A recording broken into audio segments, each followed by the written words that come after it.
आज मैं एक अपॉर्चुनिटी शेयर करने जा रहा हूँ, जो मैं पर्सनली देखता हूँ मार्केट में।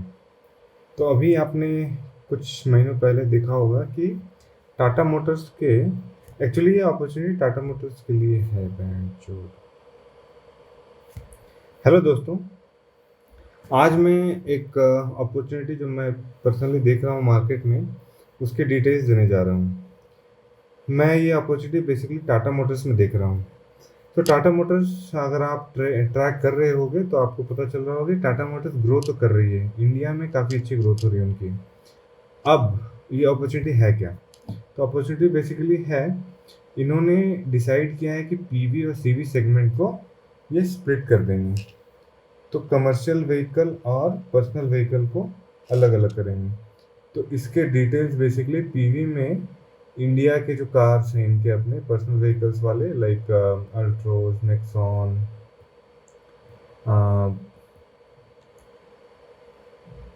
टियागो, ये सारे जो कार्स हैं प्लस जो ईवी है वो सब उसमें आ जाएगा आई थिंक। और जेएलआर भी वो इसी में डाल देंगे क्योंकि ये पर्सनल व्हीकल स्पेस में है। और दूसरा सीवी अलग हो जाएगा, कमर्शियल व्हीकल्स में टाटा मोटर्स का लीड है, मतलब लगभग 45% प्लस ही रहता है इनका, तो 50% के आसपास मार्केट शेयर इंडिया में। तो ये सबसे बड़ी मैन्युफैक्चर है। तो पीवी और सीवी को स्प्लिट करेंगे। जब स्प्लिट होगा तो एवरी शेयर होल्डर, सारे शेयर होल्डर्स को सीवी सेगमेंट में भी कुछ शेयर्स मिलेंगे और पीवी सेगमेंट में भी कुछ शेयर्स मिलेंगे। तो मेरा पर्सनल सजेशन है, सीवी में तो डेफिनेटली बहुत बढ़िया प्रॉफिट अपॉर्चुनिटी मिलेगी। पीवी में डिपेंडिंग ऑन जेएलआर, आप जेएलआर को इंडिविजुअली ट्रैक कर सकते हैं। मैं आगे वीडियो बनाया करूँगा जिसमें जेएलआर को ट्रैक करूँगा। बट अगर जेएलआर अच्छा करती है तो PV will do very good. हाँ, अगर जेएलआर खराब करती है तो मे बी दिल कंटिन्यू इट फॉर 2-3 ईयर्स। तो शॉर्ट टर्म में आई डोंट सी कि PV business will be out of the red. PV में चांसेस हैं, कंपनी बर्बाद होने में कोई चांसेस नहीं। वर्स्ट केस में क्या होगा कि जेएलआर को टाटा मोटर्स से बेच के अलग कर देगी, कोई ना कोई बायर किसी को बेच के अलग कर देगी, तो वन टाइम बहुत बड़ा लॉस होगा। बट पीवी सेगमेंट जो इंडिया वाला है, Indian segment is growing good. PV segment ने इंडिया में काफ़ी अच्छी ग्रोथ की है। तो ये फिफ्थ लार्जेस्ट कार मेकर से बढ़ के इंडिया में थर्ड लार्जेस्ट कार मेकर हो गया। एक टाइम पे 2019 में 7,000 मंथली बिकती थी कार इनकी, अब ये 30,000 के आसपास पहुंच रही है, 30,000 के आसपास। और अगर ये थोड़ा ऊपर जाएगा पर मंथ तो हुंडई को क्रॉस करके सेकंड हो जाएगा। हुंडई 55-60 के आसपास चल रही है, 60,000। और इनने बहुत सारे कार्स लॉन्च किए हैं जैसे टाटा पंच और टिगोर ईवी। इन दोनों से भी इनका सेल्स बढ़ेगा। नेक्सॉन ईवी 10,000 क्रॉस कर चुका है, मंथली सेल्स 1,000 के आसपास है। टिगोर ईवी भी काफ़ी चांसेस हैं कि उसी रेंज में सेल्स होगा या उससे बेटर सेल्स होगा, क्योंकि फ्लीट ऑपरेटर्स के लिए टिगोर ईवी थोड़ा ज़्यादा यूज़फुल है। वो रेंज टाटा नेक्सॉन के बराबर दे रहा है, कॉस्ट उससे काफ़ी कम है। और किराए पे चलाने के लिए आपको ज़रूरत नहीं है नेक्सॉन जैसी बड़ी गाड़ी की। टिगोर ईवी कैब सर्विस के लिए बहुत अच्छी अपॉर्चुनिटी है और काफ़ी इकोनॉमिकल है। तो पर्सनली मुझे लग रहा है कि ईवी में अच्छा ग्रोथ होगा। Tata leads in that segment. Plus इनकी जो रेगुलर कार्स हैं, पेट्रोल वाले कार्स भी सीएनजी वेरिएंट लॉन्च हो रहे हैं टाटा मोटर पीवी में। सारे वेरिएंट्स के, नेक्सॉन के, टियागो के और अल्ट्रोज के, तो सभी के सीएनजी वेरिएंट्स भी लॉन्च हो रहे हैं। तो है क्या कि मार्केट में ऑलरेडी अच्छा ग्रो कर रही थी और अपॉर्चुनिटीज अच्छे दिख रहे हैं पीवी में, तो इंडियन सेगमेंट तो ग्रो करेगा। बट जेएलआर का थोड़ा इम्पैक्ट डेफिनेटली पीवी सेगमेंट पे होगा। तो स्प्लिट के पहले जितना भी एक्यूमुलेट कर पाए वो कर लें। और एक्यूमुलेट भी मैं पर्सनली सजेस्ट करूंगा डीवीआर के शेयर्स करें, टाटा मोटर्स डीवीआर, ना कि टाटा मोटर्स के मेन शेयर्स। डीवीआर में क्या फ़ायदा है? DVR means differential voting rights. तो इसमें आपको 10 शेयर का एक वोट मिलता है। पर्सनली मैं वोट नहीं करता, मेरे पे कुछ सालों पहले 15,000 स्टॉक्स हुआ करते थे, मतलब पिछले साल की बात है। बट फिर भी मैं पर्सनली वोट नहीं करता हूँ क्योंकि मैनेजमेंट इज़ गुड। और anyways I don't have that kind of information कि मैं एक मैनेजमेंट डिसीजन ले सकूँ, तो मैं वोट नहीं करता। तो मेरे लिए वोटिंग राइट्स मायने रखती ज़्यादा। ऐसा ही हमारे जैसे रिटेल इन्वेस्टर जो आप जैसे रिटेल इन्वेस्टर हैं, उनके लिए वोटिंग राइट मायने रखती है। तो हमारे लिए DVR is more useful share. क्यों? क्योंकि इससे 5% डिविडेंड मिलता है। तो अभी तो मुझे नहीं लग रहा है कि डिविडेंड देने वाली टाटा मोटर्स, बट स्प्लिट के बाद सीवी सेगमेंट ज़रूर डिविडेंड देगी। और दूसरा अपॉर्चुनिटी जो डीवीआर में है, क्योंकि टाटा मोटर्स का ऑलरेडी स्टॉक 340 के आस रेंज में आज आ चुका है। ये जब 600 के आसपास पहुंचेगा तब डीवीआर में एक अपटिक मिलेगा, क्योंकि ये हॉट हो जाएगा शेयर, मतलब काफ़ी स्टीप प्राइस हो जाएगी। तो डीवीआर में लगभग आपको सेम शेयर मिलता है, वोटिंग राइट्स कम मिलते हैं, डिविडेंड ज़्यादा मिलता है, तो people will start buying DVR. ये हमेशा 2/3 के आसपास चलता रहा है, 2/3 of main Tata Motors stock. तो अगर टाटा मोटर्स 600 का था, ये 400 का हुआ करता था, बट अभी वन वन हाफ के चल रहा है, मतलब 1/2 50% के आसपास चल रहा है। तो there is upside here as well. तो आप ये अपसाइड को कैच कर सकते हैं, प्लस इस स्प्लिट की अपॉर्चुनिटी को ग्रैब कर सकते हैं। मैं पर्सनली मेरे पर्सनल इवैल्यूएशन से मुझे लगता है कि बाय फिस्कल ईयर 2022 अगर इन्होंने स्प्लिट कर लिया तो टाटा मोटर्स डीवीआर पे 100% अपसाइड है। अगर आप इसको 160 के आसपास या उससे नीचे 160 वाले रेंज में अगर आप इसको एक्यूमुलेट कर लेते हो, तो there is a high opportunity for it to go up to 260 to 300 as well. तो 100% रिटर्न्स की अपॉर्चुनिटी है विद इन अ ईयर। अब इसमें थोड़े चैलेंजेस हैं, हो सकता है वो स्प्लिट में ज़्यादा टाइम लग जाए, विच आई पर्सनली डोंट सी, क्योंकि commercial vehicle actually Tata Motors में सेपरेट एंटिटी की तरह ही रन करती है। बट सारे इंटरनल्स के डिटेल्स तो बाहर पता होते नहीं, तो hopefully it should clear with in a year. नहीं भी होगा तो भी आपका ये accumulated quantity will give you good returns.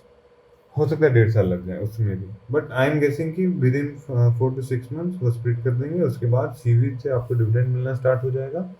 और पीवी सेगमेंट में, yes, PV segment will depend on JLR performance mostly, क्योंकि इंडिया के सेगमेंट तो अच्छा कर रहा है, तो पैसे बर्बाद नहीं होने।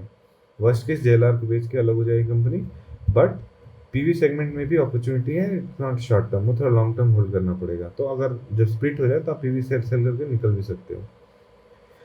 अब इसके कुछ न्यूज़ सेक्शंस भी देखें, तो जैसा अभी हाल फिलहाल में हुआ था कि सीवी सेगमेंट में भी बहुत अच्छी ग्रोथ हुई है।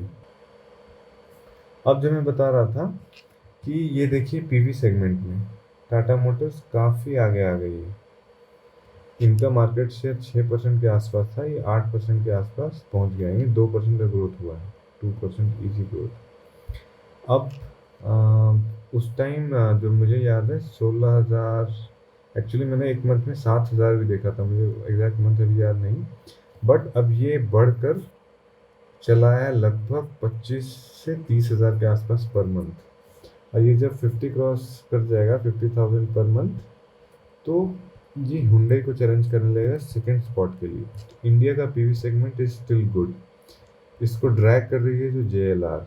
स्प्लिट के बाद भी पीवी सेगमेंट को जेएलआर ही थोड़ा ड्रैग करेगी। अगर जेएलआर अच्छा करने लगी, जेएलआर में भी काफ़ी कुछ चल रहा है, वो इलेक्ट्रिक ऑप्शन लॉन्च करने जा रहा है पूरी दुनिया में।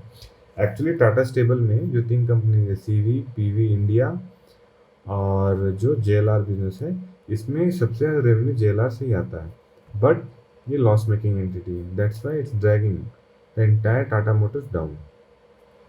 तो अगर सीवी अलग कर देंगे तो सीवी प्रॉफिटेबल हो जाएगी। इसमें आप उम्मीद कर सकते हैं कि कंपनी तुरंत डिविडेंड देना भी स्टार्ट कर देना चाहिए फर्स्ट ईयर से, क्योंकि ये इजीली प्रॉफिटेबल है।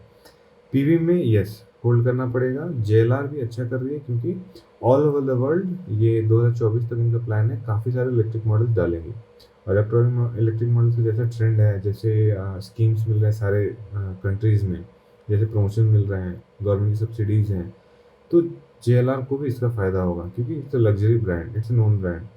चाइना में भी सेल्स इंप्रूव हो रहे हैं, तो जेएलआर को बेनिफिट मिलना चाहिए। कब मिलेगा ये कह पाना मुश्किल है, काफ़ी सारे कॉस्ट कटिंग स्ट्रैटेजीज कंपनी ने इम्प्लीमेंट किया हुआ है, बट पीवी सेगमेंट में यस कुछ तो टाइम लगेगा। सीवी में आप निश्चिंत हो सकते हैं कि जैसे स्प्लिट होगी CV will start giving returns. तो ये देखिए सीवी सेगमेंट में टाटा मोटर्स का मार्केट शेयर 42% है, जो कि पूरे मार्केट को मिला के लगभग बराबर है। अब 42% है, बल्कि ये 45 के आसपास ओवर करता रहता है, ऊपर नीचे हुए जाता रहता है। और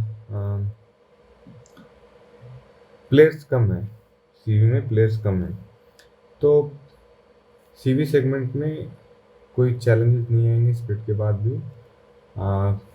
गवर्नमेंट जो इतने सारे स्कीम्स लॉन्च कर रही है, इंफ्रास्ट्रक्चर स्कीम्स बेसिकली, जो रोड्स बन रहे हैं, जो स्क्रैपेज पॉलिसी आई है, स्क्रैपेज पॉलिसी में मोस्टली सीवी व्हीकल स्क्रैप होंगे, क्योंकि सीवी व्हीकल्स के एमिशन नॉर्म्स ज़्यादा स्ट्रिक्ट हैं। तो पीवी स्क्रैप होंगे, बट पीवी पर्सनल व्हीकल्स मतलब इंडिविजुअल ओनर्स को ज़्यादा गवर्नमेंट परेशान नहीं करती है। रूल्स आने के बाद भी सीवी कमर्शियल व्हीकल्स को रोका जाएगा। तो सीवी में एक मेजर पुश मिलेगा, फ़ायदा सबको होगा, बट जिसका जितना बड़ा मार्केट शेयर है उतना ज़्यादा उसको फ़ायदा होगा। तो Tata Motors will gain from this scrappage policy. Infrastructure boost होने से ट्रांसपोर्ट वगैरह में काफ़ी इंप्रूवमेंट होगा, जो रोड्स बन रहे हैं लेफ्ट एंड राइट। तो माल ढुलाई जो है सस्ती हो जाएगी, बट डिमांड भी बढ़ेगा उससे, इंफ्रास्ट्रक्चर से डिमांड भी बढ़ता है, उस डिमांड का भी कमर्शियल व्हीकल्स पे बहुत पॉजिटिव इम्पैक्ट होगा। तो कमर्शियल व्हीकल्स में शॉर्ट टर्म में ही आप रिटर्न्स एक्सपेक्ट कर सकते हो। तो स्प्लिट के पहले मैं तो सजेस्ट करूँगा पर्सनली कि 2021 अक्टूबर के पहले, ख़त्म होने से पहले पहले आप जितना अक्यूमुलेट कर पाओ, उसके बाद आप ट्रैक करो 160 के आसपास अगर खरीद पा रहे हो तो it will give good returns. But हाँ, 160 to 180 भी अगर आप कैप्चर कर पा रहे हो तो भी it's good. But try to have DVR, Tata Motors DVR का शेयर की कोशिश करें। मेन स्टॉक 600 के आसपास आई बिलीव वो स्टैगनेंट होने लगेगा, उसके बाद ट्रैक्शन डीवीआर पे बढ़ेगा, तो वहाँ का बेनिफिट भी पहले मिलेगा। और 600 पहुँचने के पहले अगर स्प्लिट हो जाता है तो भी वो ट्रैक्शन कैप्चर हो जाएगा लेटर ऑन। तो कोशिश करें डीवीआर कैप्चर करने का। तो जैसे मैं बता रहा था कि मई 2021 में बोर्ड से अप्रूवल मिल गया था पीवी और सीवी को अलग करने के लिए। फिर नेशनल कंपटीशन ट्राइब्यूनल है उनसे नॉड मिल गई इन दोनों कंपनीज को स्प्लिट करने के लिए। ये बेसिकली एक फॉर्मेलिटी थी, इसमें कोई चैलेंजेस नहीं है, तो मिलना ही था, बट वो ऑफिशियल प्रोसेस में टाइम लगता है। तो वो अभी जाके मिला, मतलब लगभग 3 मंथ्स के बाद। तो ये भी क्लियर हो चुका है, तो अब उनका प्रोसेस स्टार्ट हो चुका होगा internally, and I am expecting 5 to 6 months में ये कंप्लीट हो जाना चाहिए। वेयर एज जबकि ऑफिशियली कोई टाइमलाइन टाटा मोटर्स ने नहीं दिया है स्प्लिट के लिए। तो इसलिए मैं सजेस्ट कर रहा हूँ कि अभी से एक्यूमुलेट करना स्टार्ट कर लें टाटा मोटर्स डीवीआर को। मैं पर्सनली मैंने काफ़ी एक्यूमुलेट किया हुआ है, मेरे पास ऑलरेडी 2000 है। मैं इसको बढ़ाता रहूँगा, मतलब डिपेंड करेगा कितने पैसे आते हैं सैलरी वगैरह से, तो इसको बढ़ाता जाऊँगा।